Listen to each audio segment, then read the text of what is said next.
ಯೆಹೋವನ ಮಹತ್ಕಾರ್ಯಗಳನ್ನು ಯಾರು ವರ್ಣಿಸಬಲ್ಲರು? ಆತನನ್ನು ತಕ್ಕಂತೆ ಕೀರ್ತಿಸುವುದು ಯಾರಿಂದಾದೀತು? ಗುರುವಾರ 12ನೇ ಫೆಬ್ರವರಿ 2026 ಇಸ್ವಿ. ಈ ದಿನದ ವಾಕ್ಯ ಧ್ಯಾನಕ್ಕಾಗಿ ನಾನು ಆರಿಸಿಕೊಂಡಿರುವಂಥ ವೇದ ಭಾಗವು ವಿಮೋಚನಾ ಕಾಂಡ 15ನೇ ಅಧ್ಯಾಯದ 23ನೇ ವಚನ. ತರುವಾಯ ಮಾರಾ ಎಂಬ ಸ್ಥಳವನ್ನು ಸೇರಿದರು, ಆದರೆ ಆ ಸ್ಥಳದ ನೀರು ಕಹಿಯಾಗಿದ್ದರಿಂದ ಅವರಿಗೆ ಅದನ್ನು ಕುಡಿಯುವುದಕ್ಕಾಗದೆ ಹೋಯಿತು. ಆದ್ದರಿಂದಲೇ ಆ ಸ್ಥಳಕ್ಕೆ ಮಾರಾ ಎಂದು ಹೆಸರಾಯಿತು ಎಂಬುವಂಥದ್ದೇ. ಕರ್ತನಲ್ಲಿ ಪ್ರೀತಿಯುಳ್ಳ ದೇವ ಜನರೇ, ಶುಭೋದಯ. ಅನೇಕ ಸಂದರ್ಭಗಳಲ್ಲಿ ನಮಗೆ ಬೇಕಾದದ್ದು ಸಿಗಬಹುದು, ಆದರೆ ಅದು ನಮಗೆ ಸರಿಯಾಗಿ ಇಲ್ಲದೆ ಇರಬಹುದು. ದೇವರ ನಾಮಕ್ಕೆ ಸ್ತೋತ್ರವಾಗಲಿ. ಕರ್ತನಲ್ಲಿ ಪ್ರಿಯರೇ, ಈ ವಾಕ್ಯ ಧ್ಯಾನ ಮಾಡೋಣ. ಈ ದಿನದ ವಾಕ್ಯ ಧ್ಯಾನದ ಶೀರ್ಷಿಕೆ ಸಿಕ್ಕರೂ ಸರಿ ಇಲ್ಲದೆ ಇರಬಹುದು.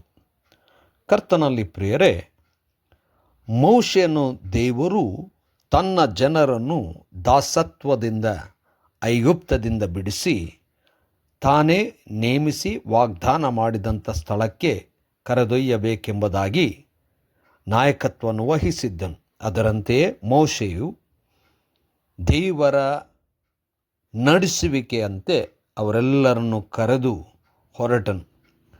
ಅವರು ಕೆಂಪು ಸಮುದ್ರದಿಂದ ಮುಂದೆ ಹೋಗುವಂಥ ಸಂದರ್ಭದಲ್ಲಿ ಸೂರ್ಯನ ಹತ್ತಿರಕ್ಕೆ ಹೋದಾಗ 3 ದಿವಸಗಳ ಕಾಲ ಅವರಿಗೆ ನೀರೇ ಸಿಗಲಿಲ್ಲ.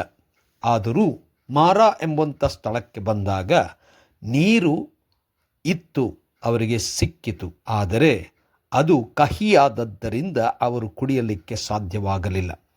ಕರ್ತನಲ್ಲಿ ಪ್ರಿಯರೇ, ಅನೇಕ ಸಂದರ್ಭಗಳಲ್ಲಿ ನಮ್ಮ ಜೀವನದಲ್ಲಿ ನಮಗೆ ಬೇಕಾದದ್ದು ನಮಗೆ ಸಿಗಬಹುದು, ಆದರೆ ಅದು ಸರಿ ಇಲ್ಲದೆ ಇರಬಹುದು. ಆದರೆ ನೀರು ಕಹಿಯಾದಂತೆ ಯಾವುದೇ ಒಂದು ವಿಚಾರ ಅಥವಾ ಸ್ಥಿತಿ ನಮಗೆ ಸರಿಯಾಗಿ ಇಲ್ಲದೆ ಇರಬಹುದು. ಅಂಥ ಸಂದರ್ಭದಲ್ಲಿ ಮೋಶೆ ದೇವರ ಕಡೆಗೆ ನೋಡಿ ದೇವರಲ್ಲಿ ಬೇಡಿಕೊಳ್ಳುವಾಗ ದೇವರು ಅದೇ ಪದಾರ್ಥವನ್ನು ಅಥವಾ ಅದೇ ನೀರನ್ನು ಮಾರ್ಪಡಿಸಿ ಸಿಹಿಯಾಗುವಂತೆ ಮಾಡಿದನು. ಸಿಹಿಯಾದಂಥ ನೀರನ್ನು ಅವರು ಕುಡಿಯುವಂತೆ ಮಾಡಿದನು.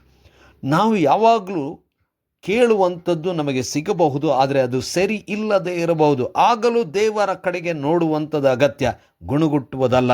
ದೇವರ ಕಡೆಗೆ ನೋಡಿದಾಗ ಆ ಸ್ಥಿತಿಯನ್ನೇ ಬದಲಾಯಿಸಿ ಸಿಹಿಯಾಗಿ ಮಾರ್ಪಡಿಸಿ ನಮಗೆ ಅನುಕೂಲವಾಗುವಂತೆ ದೇವರು ಮಾಡುತ್ತಾನೆ.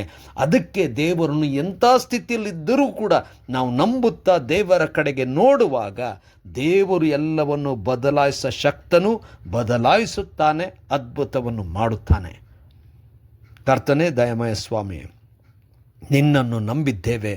ಎಲ್ಲ ಕಾರ್ಯದಲ್ಲಿ ನಿನ್ನ ಕಾರ್ಯ, ನಿನ್ನ ಅದ್ಭುತ ನೋಡುವಂತೆ ಮಾಡು. ಯೇಸುವಿನ ನಾಮದಲ್ಲಿ ಪ್ರಾರ್ಥನೆ ಬೇಡಿದೆವು ತಂದೆಯೇ, ಆಮೆನ್.